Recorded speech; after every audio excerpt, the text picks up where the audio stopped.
Hi guys! Finally, after 2 days, maliligo na naman ulit tayo at may nagpadala sa akin ito para sa damage and dry and frizzy hair because as you can see, sirang-sira na yung buhok ko dahil ngayon hindi naman talaga ako nililigo everyday. Kahit na sa mga panahon ngayon na medyo naiinitan na ako sa katawan ko sa pagbubuntis ko. So I wanna try this one and they also included this.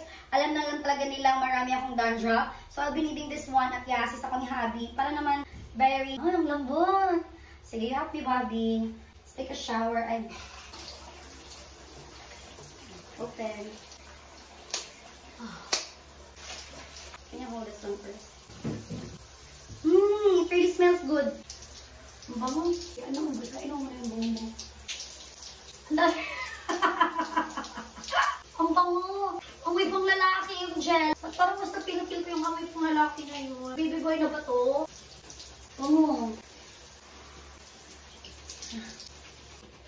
Tingnan yung kinuha niya. Ang bigat, ang dami nito. Yeah, it's 1,000 ml. Super duper. Dami niya.